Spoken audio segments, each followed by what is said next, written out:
दोस्तों, एक आवाज होती है जो हमेशा हमारे कानों में गूंजती रहती है, लेकिन तब तक हम उसकी अहमियत नहीं समझते जब तक वह हमेशा के लिए खामोश ना हो जाए। कभी कभी जिंदगी सिर्फ एक पल में बदल जाती है। कोई एक कॉल, एक बातचीत या एक मुलाकात सब कुछ उलट पलट कर देती है। और जब इंसान चला जाता है तो उसके कहे हर शब्द का मतलब बदल जाता है। उसकी हर मुस्कान एक सवाल बन जाती है और उसकी हर खामोशी एक कहानी। संजय कपूर, यह नाम सुनते ही कुछ लोगों को करिश्मा कपूर के एक्स हस्बैंड की छवि नजर आती है, कुछ को एक अमीर बिजनेसमैन की तस्वीर दिखती है। लेकिन अब जब वो इस दुनिया में नहीं है तो जो सबसे बड़ा सवाल खड़ा हुआ है वो ये है कि क्या वो अपनी जिंदगी में सब कुछ हासिल कर पाए। क्या उनके पास जो था वही उनकी पहचान थी, या फिर उन्होंने किसी अधूरे ख्वाब को सीने में दबा लिया था। आज हम बात करेंगे उस आखिरी कॉल की जो उन्होंने करिश्मा कपूर को की थी। उस कॉल में ऐसा क्या था जो अब सबसे बड़ा सवाल बन गया है। क्या वह सिर्फ अपने बच्चों की चिंता कर रहे थे या कुछ और कहना चाहते थे? और उस रात जो उन्होंने करिश्मा को बताया, क्या वो उनकी जिंदगी का सबसे छिपा हुआ राज था? दोस्तों, 12 जून को जब यह खबर आई कि संजय कपूर की इंग्लैंड में अचानक मृत्यु हो गई तो पूरे मीडिया में हड़कंप मच गया। वजह एक मधुमक्खी का डंक और कार्डियक अरेस्ट। लेकिन जान जाने की वजह से कहीं ज्यादा लोगों का ध्यान गया उनकी आखिरी सोशल मीडिया पोस्ट और उस कॉल की तरफ जो उन्होंने मरने से सिर्फ 3 दिन पहले करिश्मा कपूर को की थी। कहा जाता है कि इंसान जब जाने वाला होता है तो उसका दिल कुछ महसूस करता है। शायद संजय कपूर को भी उस रात कुछ ऐसा ही महसूस हुआ था, क्योंकि उन्होंने बिना किसी खास वजह के करिश्मा को कॉल किया।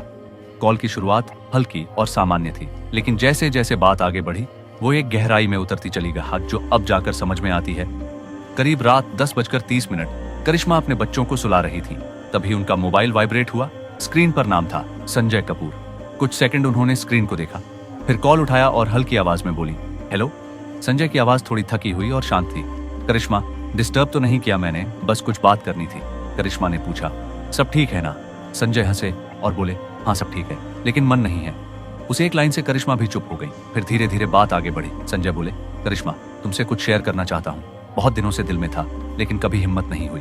दरअसल मैं चाहता था कि एक एनजीओ खोलूं बेसहारा बच्चों के लिए, जिनके पास ना घर है, ना खाना, ना स्कूल और ना ही बचपन। करिश्मा थोड़ी देर चुप रही और फिर बोली, संजय ये तो बहुत अच्छी बात है, फिर शुरू क्यों नहीं किया? संजय बोले, शायद वक्त नहीं मिला, या शायद मैं खुद की दुनिया में इतना बिजी था कि दूसरों की दुनिया को देखने की आदत ही नहीं रही। लेकिन अब लगता है अगर मैंने ये नहीं किया तो सब अधूरा लगेगा। उस कॉल में संजय ने अपने बच्चों की भी बात की। करिश्मा, अगर कभी मैं ना रहूं तो समायरा और कियान को ऐसे बड़ा करना कि उन्हें कभी किसी चीज की कमी महसूस ना हो। मैंने बहुत कुछ कमाया है, लेकिन वो सब बेकार है अगर मेरे बच्चे इंसानियत से दूर हो जाएं। करिश्मा ने महसूस किया कि संजय बहुत इमोशनल है। उन्होंने पूछा, सब ठीक है ना? संजय बोले, सब है, लेकिन शायद सब नहीं है। इस दुनिया में बहुत कुछ होता है जो हम देख नहीं पाते, और जब देखने लगते हैं तब तक बहुत देर हो चुकी होती है। फिर उन्होंने कहा, अगर कभी तुम्हें दुख दिया हो तो माफ कर देना। मैं शायद वो इंसान नहीं बन पाया जो तुम्हें खुश रख सके, लेकिन तुम हमेशा मेरे दिल के बहुत करीब रहोगी, और हमारे बच्चे मेरी सबसे बड़ी दौलत है। करिश्मा कुछ कह नहीं पाई, बस सुनती रही। कॉल खत्म होते वक्त संजय ने सिर्फ एक बात कही, अगर कभी मैं ना रहूं तो मेरी वो ख्वाहिश पूरी कर देना जो मैं नहीं कर पाया।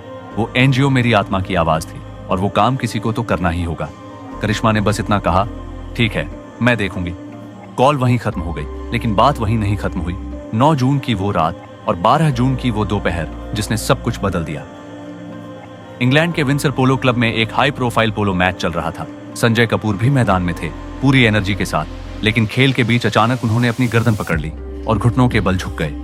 लोगों ने समझा शायद चक्कर आया होगा, लेकिन चंद सेकंड्स में वो जमीन पर गिर गए। मेडिकल टीम आई, सीपीआर हुआ, लेकिन कोई हलचल नहीं। कुछ मिनटों बाद उन्हें मृत घोषित कर दिया गया।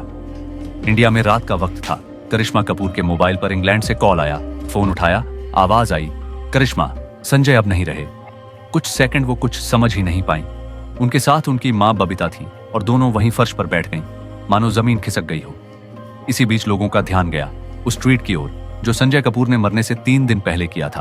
आपका समय पृथ्वी पर सीमित है। Leave the what ifs to the philosophers and instead dive headfirst into the why nots. Progress demands bold choices, not perfect conditions. इस एक लाइन ने मानो एक तूफान खड़ा कर दिया। लोगों ने कहा यह उनका फेयरवेल मैसेज था। किसी ने लिखा, काश हम समझ पाते कि यह आखिरी शब्द है। संजय कपूर की नेटवर्थ 10,000 करोड़ से अधिक, मुंबई, दिल्ली, लंदन, दुबई में प्रॉपर्टीज, विदेशी कंपनियों में हिस्सेदारी। अब सवाल, इस सब का वारिस कौन? क्या उनके बच्चे समायरा और कियान, या उनकी मौजूदा पत्नी प्रिया सचदेव और उनके बेटे? वसीयत का कोई जिक्र पब्लिकली नहीं था।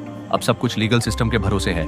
लेकिन करिश्मा कपूर के करीबी कहते हैं संजय ने बच्चों के लिए कुछ प्लान जरूर किया था। अगर आपको लगता है कि करिश्मा कपूर को अपने बच्चों और संजय की याद में वह एनजीओ जरूर शुरू करना चाहिए तो कमेंट करके जरूर बताएं।